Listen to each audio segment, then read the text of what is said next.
Hello, everyone. Dr. Vicky here, speaking to you from the Seeds of Transformation Healing Center. It's time for Tarot Scopes again. We're going to be doing the Tarot Scopes to the sign of Aries. That's Aries Sun, Aries Moon, Aries Rising for the month of September 2024. Before we do that, I want to welcome all my new subscribers. Welcome to this wonderful community of like-minded souls, seekers, people who ask the question, why and what can I do to help? So welcome, welcome. And to my tried and true who have been with me for years, I appreciate your support, actually more than ever, because if there's anything we need at this time, it's support and it's unity. And I feel it. I feel it. So thank you very much. And before we get into the tarot reading, I want to just talk a little astrology. This will be a little bit general and then a little bit specific to Aries. Generally, we start the month off with big shifts and big changes. I know what you're thinking. You're like, haven't we had enough big shifts and big changes?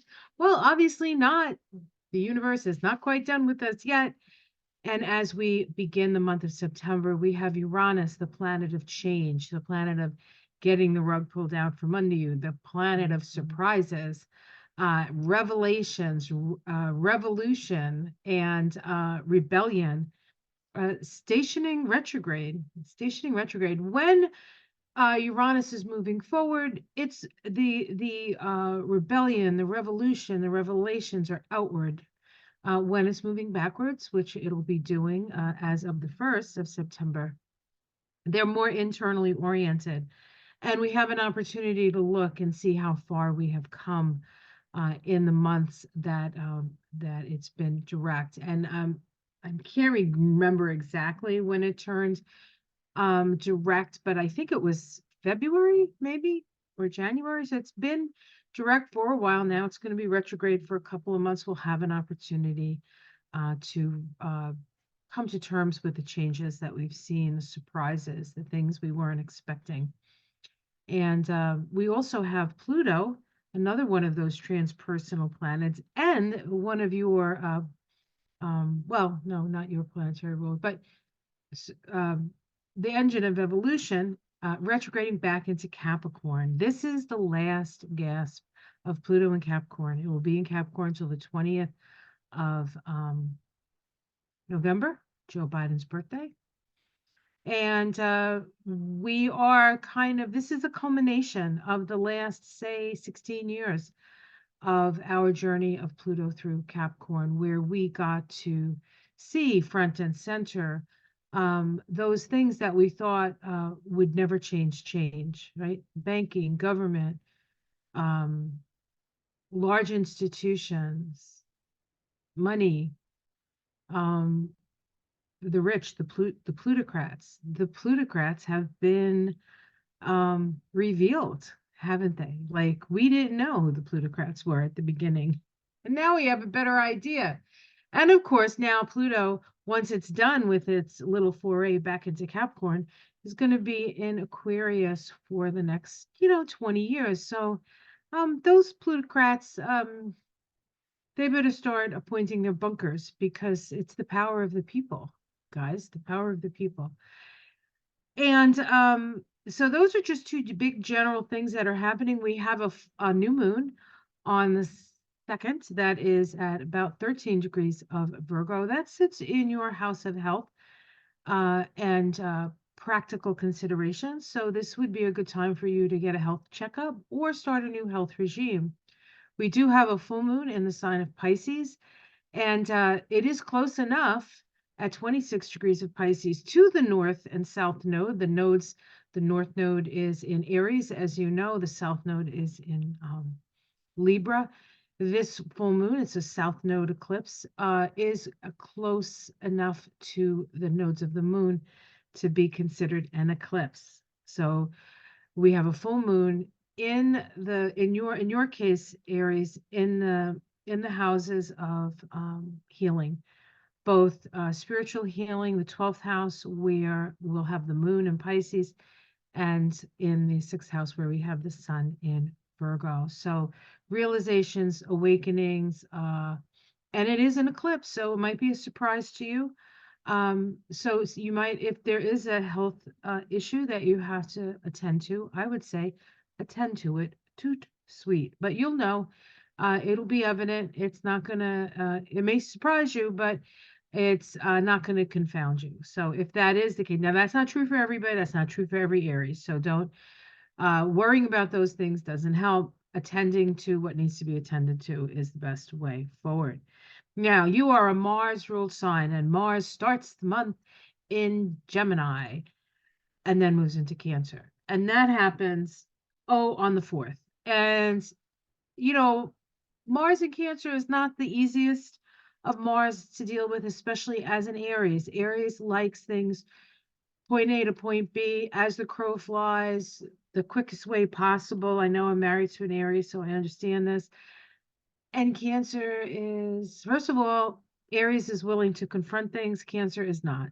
Cancer does not like confrontation. Cancer will sidestep stuff. It'll move away from stuff. It'll withdraw into its little crabby shell when it's confronted. It is a great time to clean your house, though. Nobody cleans better than a Mars in Cancer. It gets into all the nooks and crannies.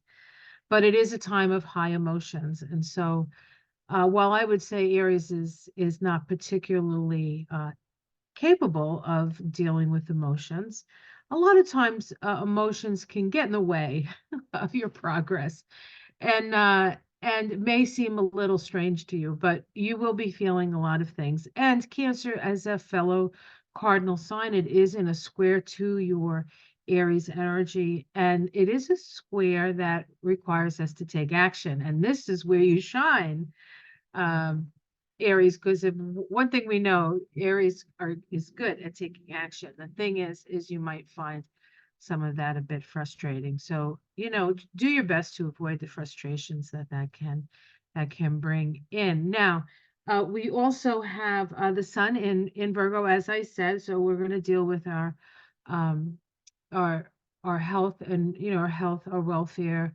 um, the details of life. Something else Aries isn't always too keen on, but you may have Virgo in your chart, and so you don't mind details, but the details need to be looked at, taken care of. And then the sun moves into your opposite sign of Libra, because we have the fall equinox here in the northern hemisphere, the spring equinox in the southern hemisphere. I know you guys had a pretty cold winter, so I think you're going to be happy to see that happen. But it is the opposite sign of you. It is a sign of balance. There's only two times in the year when the light and the dark are balanced. That's when the sun moves into Aries and when the sun moves into Libra.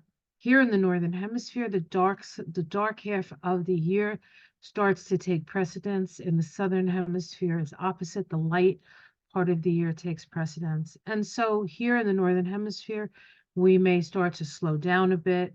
I know, being married to an Aries, that you really do work with the sun when the sun is out and bright and you're very active, and winter can be a time of a lot of sort of slowing down, and I know, with my husband, that's always been the case, almost like a seasonal affective disorder.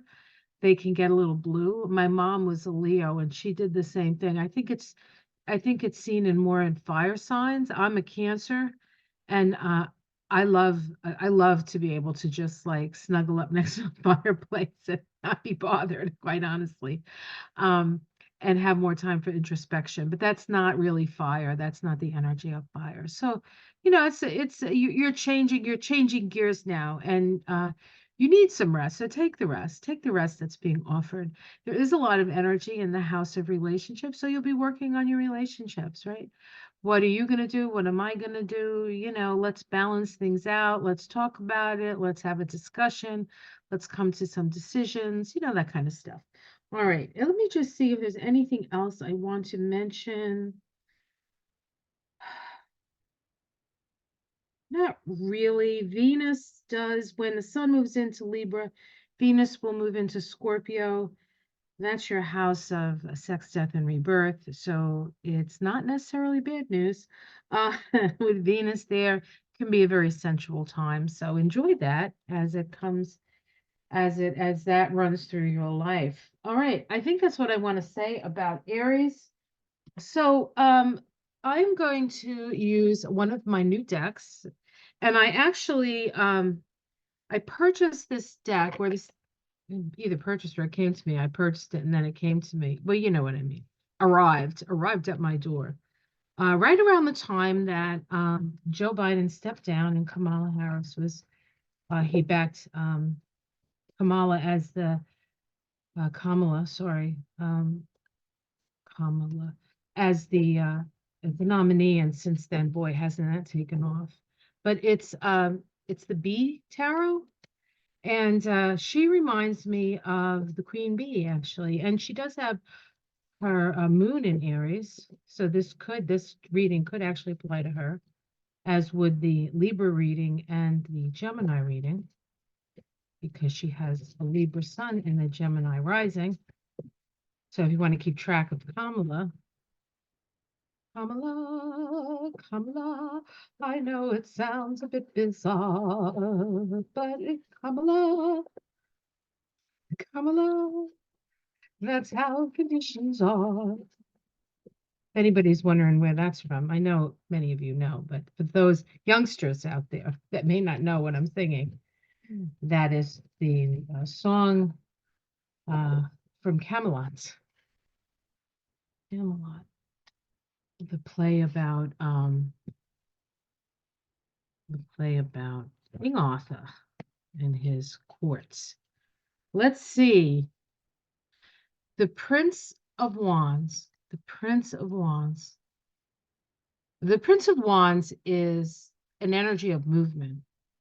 The princes in this deck are the knights. All the knights are moving. Not in this deck. Most of the knights are on a horse. In this deck, they're not on horses. I'm not even sure there's a horse in this deck, but it is about movement. You can see there's a little kitty cat there, and he's got a little. It's like a kitty cat on a leash.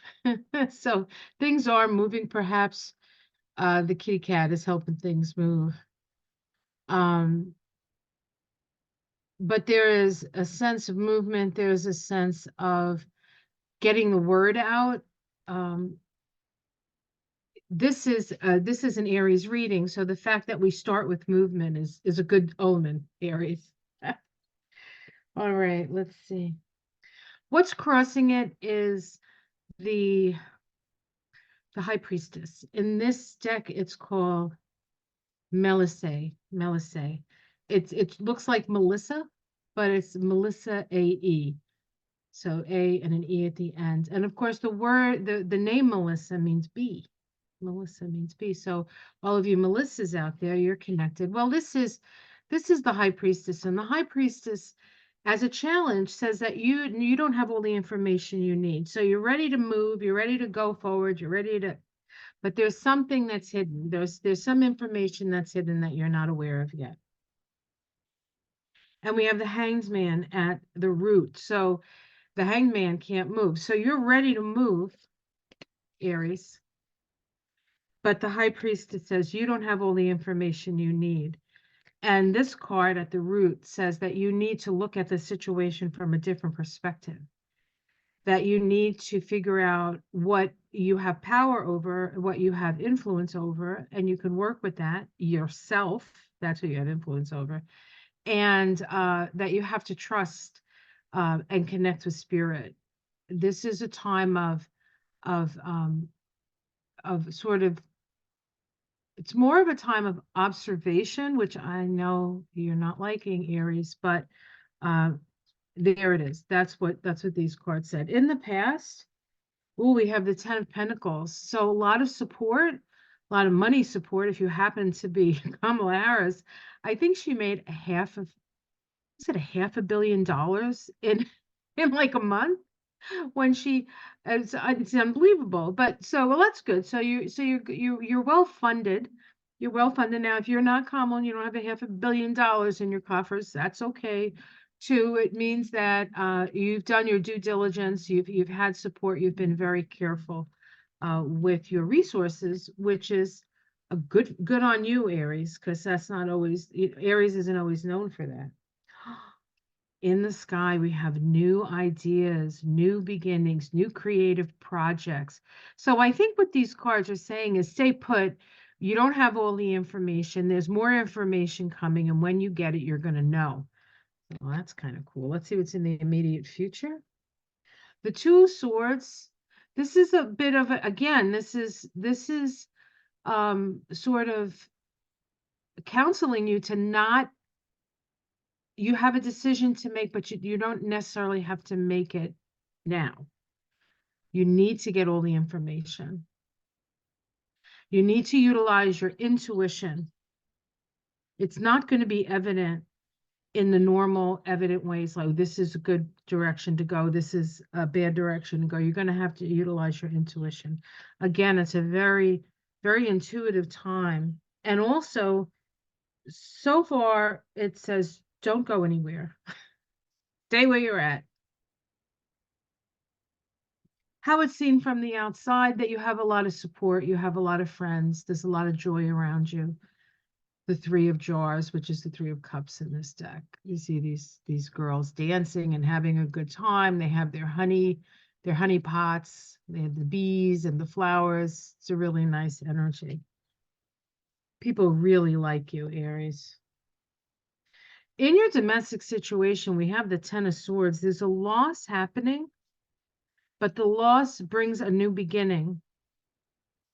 The loss brings a new beginning. The Ten of Swords means something is coming to an end. Its time has come and it's ended. And it's not an easy energy because it looks like a disaster, but let's continue. Let's see what else comes up. We have the Eight of Jars and the hopes and fears. This is abandon success. Don't let whatever happens here dissuade you, because you're going to be successful anyway. And there it is, the Sun.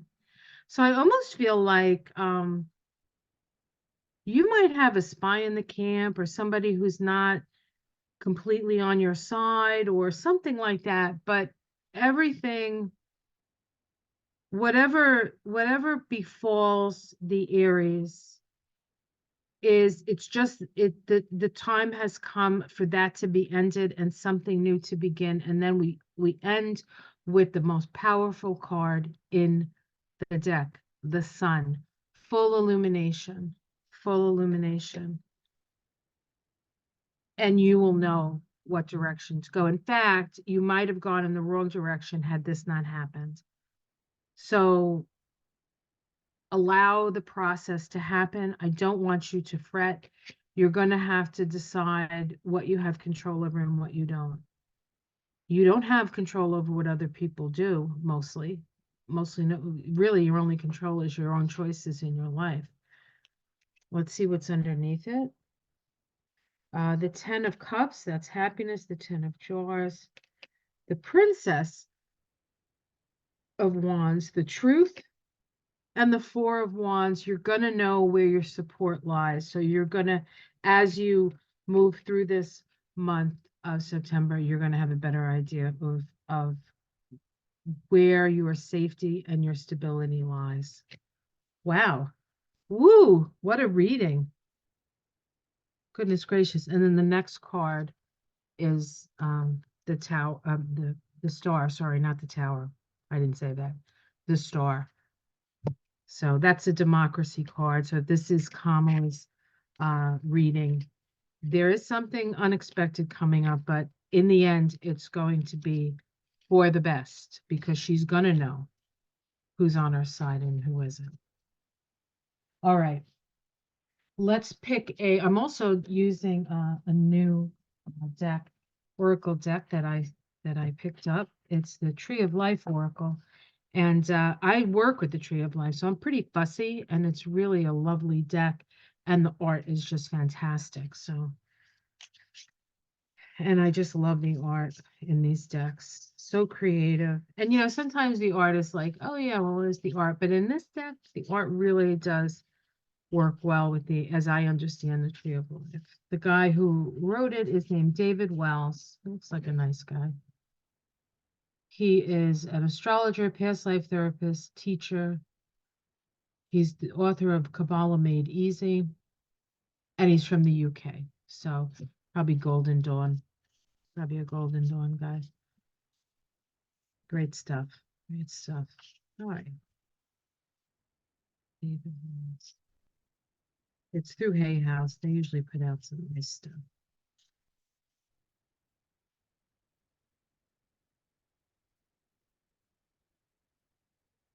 Not yet. Doesn't feel right. Actually, let me do it this way. All right. The devil. Truth, illusion, and trust. Truth, illusion, and trust. So this is a path on the tree of life. Let me show you where this path is. So here's my tree of life. This path is right here. You see that? This blue path right here. That's the 26th path. I think it's called, is it the renewing intelligence? I can't remember off the top of my head. The 26th path, the devil. So this is, again, you need to watch who you're hanging out with, because not everybody is, there are some people who are too attached to power and greed that might be getting, that are not trustworthy. You really need to use discernment in this, on this path, and you also need to laugh. This is the path of mirth. So you don't, it can be a somewhat depressing energy, because you, Aries generally is in a way pretty trusting. Part of the reason Aries is so trusting is because it's the first sign of the zodiac, and they're like a new puppy who loves everybody, and then somebody kicks it, and they don't like that person anymore. So that's kind of the energy here. But the truth will come out. The illusions will be seen, and you can trust your own instincts on these things. So I would say be aware of the people around you this month, Aries, and follow your instincts. You have good instincts, and don't let it get you down. Um, Cut your losses and move on. But wait for I don't see the moving on happening until the end of the month, till maybe October. So that's what I see in the cards. Okay, I hope that was helpful. Please like and subscribe if you're not already. If you are, thank you. I just want to let you know that I am actually doing a introduction to the Kabbalah class starting in September. It will be the third week of September, Thursdays. It's a 6-week course, 6 weeks on consecutive Thursdays. You do not have to be present in the class to get the class. I do the class and then I send the recording. So if you can't make every Thursday, there's actually 2 classes. The first one, we just deal with the practical, the language of a little history on the Tree of Life. And then in the second course, which is also 6 weeks, we get more into how I work with the Tree of Life. There's some of that in the first course as well. It's just that the first like 2, maybe 3 classes are a little heavy on the verbiage and that. But you have to learn how to speak the language. You have to know what you're looking at, right? So if you're interested in that, there'll be links below. You can register for that class. And I look forward to meeting you if you decide to do that with us. All right, guys, have yourself a great month. Don't worry. Everything's going to work out. You're going to see exactly what you need to see, and you'll have an opportunity to move forward. And in a freer, more sure way. Okay? All right. Much love, everyone. Namaste. Take care of yourself.